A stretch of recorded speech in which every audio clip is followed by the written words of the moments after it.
Hello everyone, welcome back to my channel Madhu की पाठशाला। आज हम करेंगे WH फैमिली को डिस्कस, कैसे इसके एक्टिव टू पैसिव वॉइस बनाए जाते हैं। इससे पहले एक्टिव पैसिव वॉइस में हमने प्रेजेंट पास्ट फ्यूचर को कंप्लीट कर लिया। लेट सेंटेंसेस स्टार्ट होते हैं, उनको कैसे एक्टिव टू पैसिव बनाते हैं वो हमने डिस्कस किया। इम्पेरेटिव सेंटेंसेस को, प्रेपोजिशंस को, मॉडल ऑक्सिलरीज को और टू इन्फिनिटिव्स को भी कर चुके हैं। आज हम करेंगे तो WH फैमिली में, यानी कि पहले सेंटेंसेस को समझेंगे कि सेंटेंसेस कैसे बनते हैं, उसके बाद हम ये समझेंगे कि उसका एक्टिव टू पैसिव कैसे चेंज किया जाता है। WH में कौन कौन से वर्ड्स आते हैं जो W से या H से स्टार्ट होते हैं और वो क्वेश्चन बनाते हैं, वही वर्ड्स आएंगे। तो इसमें व्हाट, वेयर, व्हेन, व्हाई, हुम, ये सब मैं आपसे डिस्कस करूंगी अभी। और H से हाउ बनता है, इसलिए उनको हम एक ही कैटेगरी में डाल देते हैं और कह देते हैं WH फैमिली। फिर सेकंड क्वेश्चन ये अराइज होता है कि क्वेश्चन कितनी तरह के होते हैं। देखिए, क्वेश्चंस को हम दो कैटेगरीज में डिवाइड कर सकते हैं। एक तो ये ऐसे क्वेश्चंस होते हैं जिसमें सिर्फ येस और नो का आंसर हमें मिलता है, जैसे कि जो भी क्वेश्चंस हमारे पास हेल्पिंग वर्ब से स्टार्ट होते हैं। Do you know about her, yes और नो, क्या तुम उसके बारे में जानते हो, हाँ या नहीं में उसका आंसर आएगा। Will you go with me, क्या तुम मेरे साथ आओगे। तो उस तरीके से फिर से हमें क्या आंसर देना है, येस और नो में देना है। तो दोनों ही केसेस में हमने क्या कहा, डू और विल यूज़ किया है। उसकी जगह हम कोई भी अगर अदर्स जो हेल्पिंग वर्ब्स हैं वो यूज़ करेंगे, जैसे कि डज है, डिड है, हैज़, हैव है, can, could, may, might, any model auxiliaries use करते हैं, तो वो सारे ही आंसर्स कैसे बनेंगे, येस और नो में बनेंगे। लेकिन जब फर्दर इन्फॉर्मेशन हमें देनी पड़ती है, जैसे कि व्हाट आर यू डूइंग, तुम क्या कर रहे हो, तो उसमें येस और नो कहने से काम नहीं चलेगा। उस केस में हमें थोड़ा डिटेल आंसर देना पड़ता है। तो जब ऐसे क्वेश्चंस अराइज होते हैं तो वहाँ पे हम यूज़ करते हैं WH फैमिली को। ठीक है, तो चलिए डिटेल में हम पढ़ लेते हैं एक्टिव टू पैसिव कैसे चेंज होता है। देखिए, पहले WH फैमिली में वर्ड्स मैंने यहाँ लिखे हैं, कौन कौन से आते हैं। व्हाट, वेयर, व्हाट मतलब क्या, वेयर कहाँ, व्हेन कब, वाई क्यों, हु कौन, हुज किसका, हुम किसको, विच कौन और हाउ कैसा। देखिए, हु और विच जो होते हैं दोनों ही कौन के लिए यूज़ किए जाते हैं, और हु को हम लिविंग थिंग्स के लिए, विच को लिविंग और नॉन लिविंग दोनों के लिए यूज़ किया जाता है। कैसे करेंगे वो हम अभी समझेंगे। एक बात और मैं आपको क्लियर कह देती हूँ कि व्हाट को, हु को और हुम को अभी इस स्लाइड में ना डिस्कस करके हम अगली स्लाइड में डिस्कस करेंगे, क्योंकि ये टॉपिक जो रहते हैं बहुत इंपॉर्टेंट रहते हैं और इनसे थोड़े से डिफरेंट रूल कैरी करते हैं, इसलिए नेक्स्ट स्लाइड में पढ़ेंगे। पहले इस स्लाइड को कवर कर लेते हैं। देखिए, अगर हमारे पास वेयर से स्टार्ट हो रहा है, वेयर देखिए W से शुरू हो रहा है, ये जितने भी आपके वर्ड्स हैं most of the words are started with W। बस एक ही वर्ड है आपका हाउ जो H से स्टार्ट होता है। तो where do they buy these books, तो ये क्वेश्चन हमने किया कि ये बुक्स उसने कहाँ से खरीदी। ठीक है, खरीदता है। ठीक है, वे ये बुक्स कहाँ से खरीदते हैं, ये हमारे पास आ गया। तो वेयर, एक बात और याद रखेंगे इसमें, मैं इसको पहले चेंज करने से पहले फिर से एक बात आपको बता देती हूँ कि अगर हमारे पास W का जो वर्ड है उसको हटा दिया जाए तो यहाँ से भी एक सेंटेंस बनता है, और वो क्या होता है, वो भी इंटरोगेटिव होता है। कैसे, देखिए, do they buy these books, do they buy these books, क्या वे ये बुक्स खरीदते हैं। तो वो भी तो एक क्वेश्चन हुआ ना, येस और नो के लिए जो क्वेश्चन मैं आपको भी बता रही थी। तो do they buy these books, क्या वे बुक्स खरीदते हैं। तो यहाँ पे अगर हम वेयर लगा देते हैं तो सेंटेंस दूसरा बन जाता है, where do they buy these books, ये बुक्स कहाँ से खरीदते हैं। ठीक है, तो कहाँ के लिए हमने क्या यूज़ किया है, वेयर यूज़ किया है। अब देखिए, इस वर्ड को हटाने के बाद जब ये वाला सेंटेंस हमने किस में कवर किया था, ये हमने कवर किया था जितने भी जो वॉइस के लेसन्स हमने पढ़े थे प्रेजेंट, पास्ट और फ्यूचर में, किस तरीके से हमें वॉइस एक्टिव टू पैसिव बनाई जाती हैं। ठीक है, वहाँ डिस्कस कर चुके हैं। तो ये आपके लिए बहुत इजी रहेगा। अगर वो वीडियोस आपने देखी हैं तो ये आपको बिल्कुल इजी लगने वाला है। अगर नहीं देखी है तो प्लेलिस्ट में जाकर के वॉइस के नाम से आपको एक प्लेलिस्ट मिलेगी, वहाँ पे आप उन वीडियोस को वॉच कर सकते हैं। चलिए देखिए, अब ये क्वेश्चन था हमारे पास, तो वेयर को हमने एज इट इज़ रखा। अब बात आती है डू की। डू किससे बिलोंग करता है, प्रेजेंट इंडेफिनिट से बिलोंग करता है, इसलिए क्या लगाएंगे, इज एम आर लगाएंगे। इज एम आर को लगाने से पहले हमें ये पता होना चाहिए कि हमारा ऑब्जेक्ट क्या है।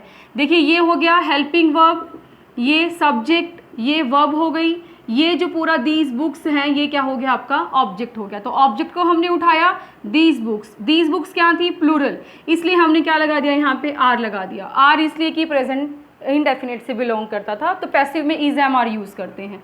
Where are these books, then buy की थर्ड फॉर्म बन जाएगी बॉट, और ये वाला बाय बी वाई हम पैसिव में लगाते हैं, दे का बन जाएगा देम। ठीक है, तो where are these books bought by them, यहाँ तक भी कंप्लीट कर सकते हैं। Where are these books bought, ये बुक कहाँ से खरीदी गई हैं। ठीक है, तो बाय देम उनके द्वारा बाद में हम प्लेस कर देंगे। साइन ऑफ इंटेरोगेशन यहाँ भी था और यहाँ भी लेके चलेंगे, क्योंकि सेंटेंस जो है हमें वो क्वेश्चन में ही रखना है। नेक्स्ट देखिए, When were you driving car? When were you driving car? तो वर किसको डिनोट कर रहा है, पास्ट को डिनोट कर रहा है, और फर्स्ट फॉर्म आईएनजी आया है, तो फर्स्ट फॉर्म आईएनजी किस में आता है, कंटिन्यूअस में आता है। तो क्या बन गया, पास्ट कंटिन्यूअस बन गया। तो पास्ट कंटिन्यूअस में हमने क्या किया था कि वॉज वर ही रहते हैं अकॉर्डिंग टू, हमें सब्जेक्ट फिर से अगर चेंज करना पड़े तो हम करेंगे, और फर्स्ट फॉर्म आईएनजी में आईएनजी जो था वो बीईआईएनजी हो जाता है।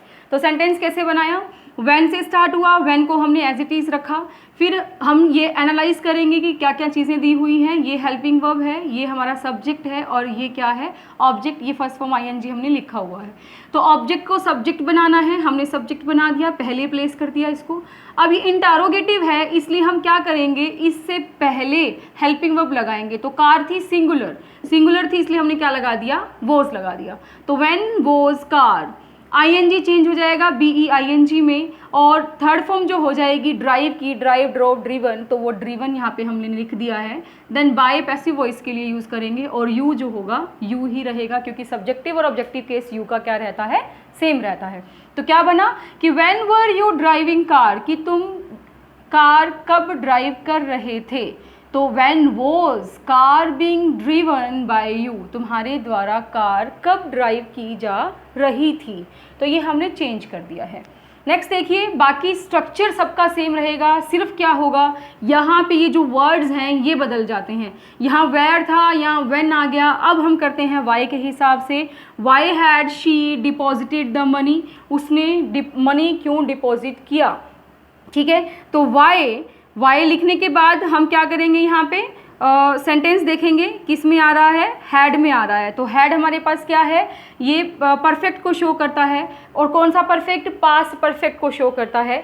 ये आ गया हेल्पिंग वर्ब, ठीक है, ये सब्जेक्ट, ये वर्ब आ गई। कौन सी वर्ब आती है, हैड के बाद थर्ड फॉर्म आती है।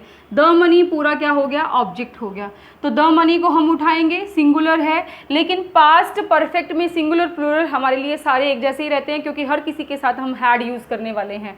तो क्या हो जाएगा, हैड बीन बना देंगे हम, लेकिन हैड बीन के बीच में जो सब्जेक्ट होता है उसको पुट किया जाता है। ऑब्जेक्ट सब्जेक्ट बन गया द मनी, तो why had the money been, क्योंकि हैड को किस में चेंज करते हैं, हैड बीन में चेंज करते हैं।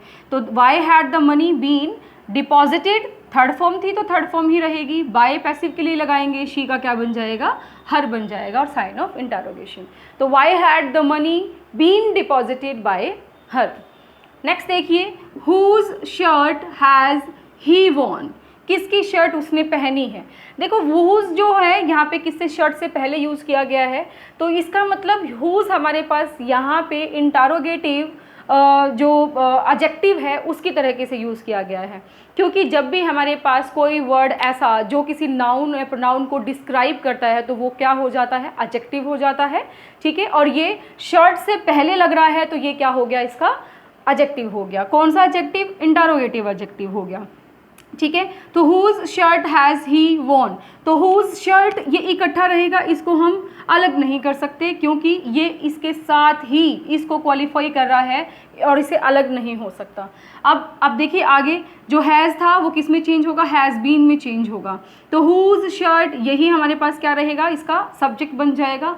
Has been won, then won हमारे पास थर्ड फॉर्म थी, थर्ड फॉर्म ही रखेंगे, हैज़ को हैज़ बीन कर देंगे, बाय हम लिखेंगे और ही क्या बन जाएगा, हिम बन जाएगा। ठीक है, whose shirt has he won, और जब पैसिव बनाएंगे तो क्या बना देंगे, whose shirt has been won by him, और साइन ऑफ इंटरोगेशन, ये बात ध्यान रखेंगे। नेक्स्ट देखिए, which book did you like, which book, यहाँ पर भी विच जो है बुक से पहले लगा है, इंटरोगेटिव एडजेक्टिव की तरह काम करेगा। डिड यू लाइक में डिड आया है तो डिड हमारे पास हेल्पिंग वर्ब अगर होती है तो वो किसकी होती है, पास्ट इंडेफिनिट की होती है। तो हेल्पिंग वर्ब आ गया, सब्जेक्ट आ गया और वर्ब की फर्स्ट फॉर्म आ गई।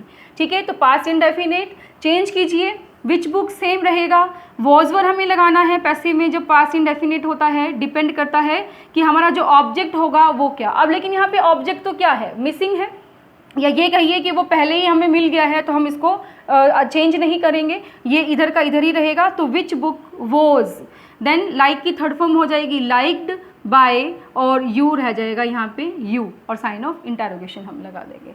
ठीक है, विच बुक डिड यू लाइक, तुम कौन सी बुक पसंद करते थे, तो यहाँ पे तुम्हारे द्वारा कौन सी बुक पसंद की जाती थी। तो आप ये मान के चलेंगे तो विच बुक पे हमने जो है क्वेश्चन किया है तो ये यहीं के यहीं रखेंगे, इसको हम पीछे नहीं लेकर जाएंगे क्योंकि क्वेश्चन हमें बनाना है। ठीक है, तो विच बॉय लव्स हर, अब यहाँ पे लिखा है विच बॉय लव्स हर, तो अब इसको किस तरीके से चेंज करेंगे कि जो विच बॉय है उसको हमने एज इट इज़ रख लिया, लव्स फर्स्ट फॉर्म के साथ एस आया हुआ है, फर्स्ट फॉर्म एस कब लगाते हैं, प्रेजेंट इंडेफिनिट में लगाते हैं। ठीक है, तो विच बॉय लव्स हर, कौन सा लड़का उसे प्यार करता है, तो विच बॉय, अब यहाँ पे हर को क्या बनाएंगे, शी बनाएंगे, शी क्या है, सिंगुलर है और वो क्या हो जाएगा फिर इज एम आर में से इज लेकर चलेगा। तो which boy is she loved by. अब देखो दोनों ही सेंटेंसेस में डिफरेंस क्या हो गया, विच बुक हमने यूज़ किया था तो यहाँ पे हमने लास्ट में बाय यू लगा करके कंप्लीट किया था सेंटेंस को, तो जो यू था वो क्या कर रहा था, यहाँ पे सब्जेक्ट का काम कर रहा था और बाद में हमने उसको क्या बना दिया, ऑब्जेक्ट बना दिया। लेकिन यहाँ पे एक चीज़ देखें कि जो सब्जेक्ट है वो मिसिंग है, विच बॉय, देखो हमने आगे यहाँ पे हेल्पिंग वर्ब नहीं लगाई है, हमने सीधा लिखा है कि लव्स।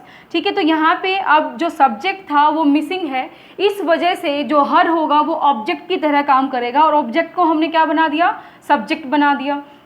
तो ऑब्जेक्ट मिसिंग है यहाँ पे, तो बाय के बाद हमने देखो कोई ऑब्जेक्ट नहीं लिखा है। Which boy is she loved by, यानी कि किस लड़के के द्वारा उसे प्यार किया जाता है। तो ऑब्जेक्ट जब मिसिंग होता है तो हम बाय तक ही सेंटेंस को रखते हैं, उसके बाद कुछ भी पुट नहीं करेंगे। यहाँ पे क्या हो गया था, यहाँ पे ऑब्जेक्ट मिसिंग था लास्ट में, लेकिन हम इस दोनों ही सेंटेंसेस में ये कह के चल रहे हैं कि विच बुक और विच बॉय एज एन ऑब्जेक्ट काम कर रहे हैं और ये स्टार्टिंग में ही रहेंगे, तो इनको हम नेग्लेक्ट कर देंगे, बाकी सेंटेंस को हम लिखेंगे डिड यू लाइक, तो उसको हमने चेंज करना है वॉज लाइक्ड बाय यू, और यहाँ पे लव्स हर को कर देंगे इज शी लव्ड बाय। ठीक है, ये बहुत इंपॉर्टेंट रहते हैं, कई बार कंफ्यूज करते हैं, इसलिए इनको ध्यान से देख लेंगे कि इसमें सब्जेक्ट प्रेजेंट था, इसमें सब्जेक्ट मिसिंग था। ठीक है, इसमें ऑब्जेक्ट मिसिंग था और इसमें ऑब्जेक्ट प्रेजेंट था, तो किस तरीके से सेंटेंस मिलेंगे और कैसे उनको सोल्व किया जाएगा, बहुत इंपॉर्टेंट है। नेक्स्ट देखिए, हाउ मैनी बुक्स, अब ये भी इकट्ठा ही रहेगा, हाउ मैनी बुक्स देखिए। ठीक है, do you read, do present indefinite में आ गया, तो अब जो हाउ मेनी बुक्स हैं वो क्या हैं, प्लूरल सेंस में है। विच बुक था तो हमने वॉज लगाया था, यहाँ पे विच बॉय था तो इज लगाया था, अब यहाँ पे क्या आ गया, हाउ मेनी बुक्स आ गया, तो क्या हो गई ये, प्लूरल सेंस दे रहा है, तो प्लूरल है तो हम यहाँ पे आर लगाएंगे। ठीक है, डिड होता तो वर लगा देते, तो how many books are, then read की थर्ड फॉर्म रेड हो जाती है, बाय हम पैसिव के लिए लगाएंगे और यू हमारे पास यहाँ पे एज एन ऑब्जेक्ट यूज कर लिया जाएगा। तो how many books are read by you. Next देखिए, हाउ मच मनी, अब ये भी इकट्ठा रहने वाला है, how much money did you want, तुम्हें कितना पैसा चाहिए। ठीक है, तो यहाँ पे हाउ मच मनी हमने लिखा, डिड आ गया था इसलिए वॉज वर हमें लगाना है। फिर से यही चीज़ कि मनी क्या है, मनी अनकाउंटेबल है और ये सिंगुलर माना जाता है। ठीक है, तो इसलिए मनी के साथ हमने क्या लगाया, वॉज लगाया, तो how much money was, then want की थर्ड फॉर्म हो जाएगी वांटेड बाय और यू आ जाएगा पीछे हमारे पास साइन ऑफ इंटरोगेशन। ठीक है, तो how much money did you want, how much money was wanted by you. ठीक है, how many books do you read, how many books are read by you. ठीक है, ये बहुत इंपॉर्टेंट कॉन्सेप्ट है आपके, आप इनके नोट्स बना लीजिए, इसी तरीके से ही आपने इनको यूज़ करना है। यहाँ पर भी हमारे पास ये सब्जेक्ट की तरह काम कर रहा था इसलिए हमने बाय यू लगा दिया, यहाँ पे ये भी सब्जेक्ट की तरह काम कर रहा था तो बाय यू हमने यहाँ पे पुट कर दिया। आप इसका स्क्रीनशॉट ले लीजिए, उसके बाद हम ये जो बाकी बचे हैं व्हाट, हु और हुम को डिस्कस करते हैं। चलिए देखते हैं वर्ड से जब सेंटेंसेस बनते हैं तो उनका एक्टिव टू पैसिव कैसे बनेगा। What does she want, what does she want, वह क्या चाहती है। तो व्हाट हमारे पास एज इट इज़ रहा, डज किस में आया, प्रेजेंट इंडेफिनिट में, इज एम आर्मी से यूज़ करेंगे।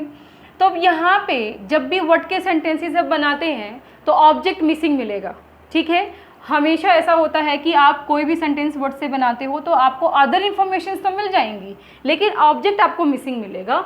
तो अब यहाँ पे आप जो है सिंगुलर भी यूज़ कर सकते हैं, what does she want, what are they doing, ठीक है। तो यहाँ पे हर बार हम क्या करेंगे, सिंगुलर लेकर चलेंगे।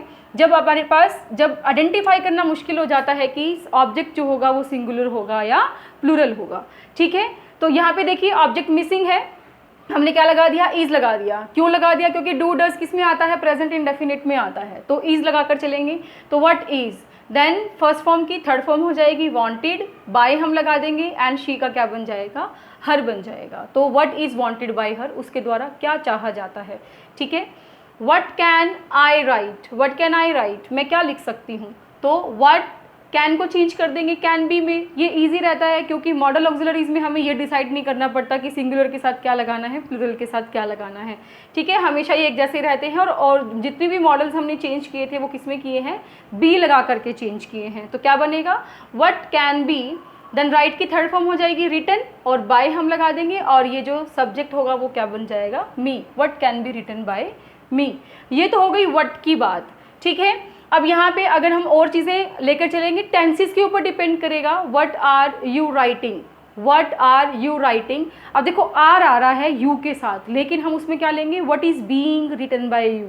अब इज़ क्यों लिया, क्योंकि हम सिर्फ ये बात कर रहे हैं कि कुछ उसके द्वारा लिखा जा रहा है। तो क्या लिखा जा रहा है, वो सिंगुलर में हम उसको एडमिट करके चल रहे हैं। तो what is being written by her, वो जो है सेंटेंस हम बना लेंगे, ठीक है। अब बात करते हैं हु की। देखिए हु को हम दो तरीके से चेंज कर सकते हैं। एक हु तब यूज़ किया जाता है जब हम सब्जेक्ट के बारे में पूछ रहे हैं, एक हु तब यूज़ किया जाता है जब हम ऑब्जेक्ट के बारे में पूछ रहे हैं। यानी कि आपको दो सेंटेंस के तरीके से मैं हु का पार्ट समझाऊंगी, उसमें एक में ऑब्जेक्ट मिसिंग होगा और एक में सब्जेक्ट मिसिंग होगा और उनके एक्टिव टू पैसिव कैसे बनाएंगे। Let's get started. Who is teaching English, who is teaching English. अब यहाँ पे अगर हम हु को ऐसे कर देते हैं कि रवि इज़ टीचिंग इंग्लिश, तो रवि किसकी जगह यूज़ हुआ है, हु की जगह यूज़ हुआ है। तो ये क्या हो गया, ये एक सब्जेक्ट हो गया, ठीक है। ये सब्जेक्ट के बारे में पूछ रहा है, किसके बारे में पूछ रहा है, सब्जेक्ट के बारे में पूछ रहा है। तो इसलिए हमारे पास जो पैसिव बनता है वो कैसे बनता है, बाय हुम लगा करके बनता है। क्योंकि हम क्या करते थे, रवि को हम पीछे लेकर चले जाते थे, बाय रवि कर देते थे। जैसे कि English is being taught by Ravi, ठीक है। अब बाय रवि ना लगा करके हमने क्या कर दिया, पहले ही कह दिया कि बाय हुम, किसके द्वारा, ठीक है। पहले ये था कि कौन पढ़ा रहा है, यहाँ पे किसके द्वारा पढ़ाया जा रहा है। तो हु को किस में चेंज कर दिया, बाय हुम में चेंज कर दिया। अब इज एम आर है तो इज एम आर में ही चेंज होगा, डिपेंड करेगा हमारे ऑब्जेक्ट के ऊपर। ऑब्जेक्ट इंग्लिश है, सिंगुलर है, तो इज इंग्लिश हम लगा देंगे, ठीक है। इंटरोगेटिव होता है तो तुरंत बाद हम हेल्पिंग वर्ब लगा देते हैं सब्जेक्ट से पहले। तो is English, then ING change होता है बीईआईएनजी बीइंग में, ठीक है। एंड टीच की थर्ड फॉर्म हो जाएगी taught, by whom is English being taught, ठीक है। एक तरीके का सेंटेंस हमने इस तरीके से बनाया। दूसरा तरीका भी होता है इसको चेंज करने का, जब स्टूडेंट्स ये कहते हैं कि हमें हु को चेंज नहीं करना। तो हु को अगर चेंज नहीं करना है तो ये जो बाय है ये पीछे लगा देंगे और हुम में चेंज नहीं होगा, फिर हु का हु रहेगा। देखिए कैसे करेंगे, हु को हमने एज इट इज़ रख लिया, इज एम आर में से इज एम आर हमने यूज़ करना था, इंग्लिश था इसलिए हमने इंग्लिश यहाँ लगा दिया और इज़ यूज़ कर लिया, बीइंग बनाया, टीच का टोट बनाया। अब ये जो बाय था ना इसको हम पीछे लगा देंगे, आगे नहीं लगाएंगे, ठीक है। Who is English being taught by, ऐसे कर देंगे। लेकिन हु का हु ही रहेगा, हुम नहीं बनाएंगे। आपके पास दो तरीके हैं, जो तरीका आपने यूज़ करना है चेंज करने के लिए आप फ्री है, यूज़ कीजिए। लेकिन अगर सेंटेंस में आपको सोल्व करने के बाद ऑप्शंस मिलते हैं तो ऑप्शंस में आपको चेक करना पड़ेगा कि कौन सा तरीका आपको दिया हुआ है और कौन सा उसका करेक्ट होगा। क्लियर है आपको ये बात, ओके। अब इसमें हमने यही चीज़ कहा है कि आस्क अबाउट द सब्जेक्ट, यहाँ पे किसके बारे में बात हो रही थी, और सब्जेक्ट के बारे में पूछ रहा था, सब्जेक्ट मिसिंग था, ठीक है। अब यहाँ पे आइए, यहाँ पे क्या लिखा है, who are we teaching, who are we teaching, हम किसे पढ़ा रहे हैं, किन को पढ़ा रहे हैं, ठीक है। तो हु यहाँ पे बाय हुम के लिए यूज़ नहीं हुआ है, ये क्या है, उस चीज़ को, उस ऑब्जेक्ट को पूछने के लिए यूज़ किया गया है कि हम किसको पढ़ा रहे हैं। देखो वी, अगर हम यहाँ पे कहें who are we teaching, we are teaching, किसको पढ़ा रहे हैं? हु को पढ़ा रहे हैं। वी आर टीचिंग हु, हम उनको पढ़ा रहे हैं। किन को पढ़ा रहे हैं? इसलिए हु को बाय हुम में चेंज नहीं करेंगे, हम यहाँ क्या लगा देंगे? हु का हु रखेंगे, इज एम आर को इज एम आर रखते हैं। अब यहाँ पे सेंस किसको जा रही है कि हम किसको पढ़ा रहे हैं। अब आपके ऊपर डिपेंड करता है कि आप यहाँ पे सिंगुलर सब्जेक्ट भी लेकर चल सकते हैं और प्लूरल सब्जेक्ट भी लेकर के चल सकते हैं। कैसे कि मैं उस लड़के को पढ़ा रहा था तो इज लेकर के चलेंगे, अगर मैं उन लड़कों को पढ़ा रहा था तो आर लेकर के चलेंगे, वो डिपेंड करता है। तो अब क्या लिखा? हु आर, ठीक है। टीचिंग था हमारे पास, फर्स्ट फॉर्म आईएनजी था तो हमने आईएनजी को चेंज कर दिया बीइंग में। टीच की थर्ड फॉर्म बन गई टॉट, और जो वी था ना ये सब्जेक्ट था। अब सब्जेक्ट हमारे पास हमेशा क्या बनता है? ऑब्जेक्ट बनता है, तो इसलिए हमने क्या लगा दिया? बाय अस लगा दिया। Who are being taught by us, हमारे द्वारा कौन पढ़ाए जाते हैं। देखिए दोनों की सेंस अलग हो गई। Who is teaching English, English कौन पढ़ा रहा है, हम पूछ रहे हैं सब्जेक्ट के बारे में। और यहाँ क्या था? हु आर वी टीचिंग, हम किसको पढ़ा रहे हैं, बात हो रही है ऑब्जेक्ट के बारे में कि ऑब्जेक्ट को पढ़ा रहे हैं। तो आस्क अबाउट द ऑब्जेक्ट, जब ऑब्जेक्ट के बारे में पूछा जाए तो हु को बाय हुम में चेंज नहीं करेंगे, क्योंकि हमारे पास ऑलरेडी एक सब्जेक्ट है, उसके लिए बाय यूज़ किया जाएगा। आपको ये बात समझ आ गई? आई होप आ गई है। तो नेक्स्ट देखिए, whom do you love, whom do you love, तुम किससे प्यार करते हो। तो do आया, फिर से वही प्रेजेंट इंडेफिनिट में चला गया। अब जो ये whom है ना उसको हम किस में चेंज करेंगे? who में चेंज करेंगे। अब देखो दोनों ही चीज़ें क्या हुई, who आ रहा है तो by whom में चेंज कर रहे हैं, और whom आ रहा है तो who में चेंज कर रहे हैं। भाई दोनों एक दूसरे के सगे भाई हैं, दोनों को इंटरचेंज कर सकते हैं कभी भी, ठीक है। तो क्या हो गया कि who को ले लिया, अब do does के लिए is लगाते हैं। वो who is loved, third form आ गई लव की, देन आ जाएगा by you, who is loved by you, ठीक है। ऐसे इसको चेंज करेंगे, क्योंकि हमारे पास ये सब्जेक्ट था इसलिए हमने सब्जेक्ट को क्या लगाया? बाय यू लगा दिया। अगर हमारे पास ये सब्जेक्ट नहीं ये होता तो हम बाय हु उधर लगाते, लेकिन इसको समझने की ही ज़रूरत है बस हमें। अगर हमने पार्ट्स ऑफ स्पीच को अच्छे से समझ लिया तो कोई भी सेंटेंस की वॉइस चेंज करना ईजी रहेगा। नेक्स्ट देखिए, whom has she proposed, whom has she proposed, मतलब यहाँ पे has क्या हो गया? हेल्पिंग वर्ब हो गया, एंड she क्या हो गया? देखिए सब्जेक्ट हो गया, एंड propose हो गई हमारे पास third form of the verb. तो whom किस में चेंज हो गया? who में चेंज हो गया। has किस में चेंज होता है? has been में चेंज होता है। ऑब्जेक्ट हमारे पास नहीं होता है इसमें, देखिए उसमें भी ऑब्जेक्ट नहीं था, इसमें भी ऑब्जेक्ट नहीं था, इसलिए हमारे पास यहाँ पे हेल्पिंग वर्ब ही लगेगी, और हेल्पिंग वर्ब की तुरंत बाद क्या आ जाएगी? थर्ड फॉर्म आ जाएगी। तो हैज़ को चेंज कर दिया हैज़ बीन में, प्रपोज ऑलरेडी थर्ड था तो थर्ड ही रही, ठीक है। देन बाय हम लगाएंगे, और शी किस में चेंज हो जाएगा? हर में, who has been proposed by her, उसके द्वारा कौन प्रपोज किया गया, ठीक है। तो यहाँ पे मान के चलते हैं कि ये ऐसी तरह के अगर आपको सेंटेंस मिलते हैं तो वो उसमें ऑब्जेक्ट जो होता है वो पहले ही पूछ लिया जाता है, इसलिए हम उसको फर्स्ट पोजीशन पे ही रखते हैं ताकि उसकी क्वेश्चन की फॉर्मेशन हम बना सकें। ऐसे ही हमने किया था कि विच बुक्स डू यू लाइक, तो उस तरीके से हमने उसमें किया था, ठीक है। हाउ मच मनी उसमें हमने देखा था फर्स्ट स्लाइड में। तो आपके ऊपर अब सारा का सारा ये डिपेंड करता है कि आप सेंटेंस की फॉर्मेशन को अगर समझ पाए तो आपके लिए वॉइस चेंज करना इजी रहेगा। इसलिए बार बार बोला जाता है कि प्रैक्टिस कीजिए, जितना आप प्रैक्टिस करेंगे उतना ही आप जो है चीज़ों से फैमिलियर हो जाएंगे और आपको बहुत इजी लगेगी। आप इसका स्क्रीनशॉट ले लीजिए, उसके बाद मैं आपको कुछ सेंटेंसेस दूंगी, वो सेंटेंसेस आपको सोल्व करके कमेंट बॉक्स में डालने हैं। तो गाइस ये सेंटेंसेस हैं, who delivered the lecture, what do you like, whom did they help, when has she posted the letter, which book will you select। ये सारे सेंटेंसेस आपको सोल्व करके कमेंट बॉक्स में डालने हैं और सीखना है कि क्या आपने इस वीडियो से जो सीखा वो आप उसको ग्रैब कर पाए। आप इन कमेंट्स, इन सेंटेंसेस को सोल्व करने के बाद कमेंट में अगर गलती भी करते हैं तो वहाँ पे करेक्शन करके मैं आपको रिप्लाई करूँगी। इसी तरीके से आप मेरे चैनल के साथ बने रहिए। अगर आपको वीडियोस अच्छी लगती हैं तो प्लीज़ लाइक शेयर कीजिए, चैनल पर नए हैं तो सब्सक्राइब कर लीजिए, बेल आइकन को दबा दीजिए ताकि आपको अर्ली नोटिफिकेशन मिल सके। Thank you very much for being with us.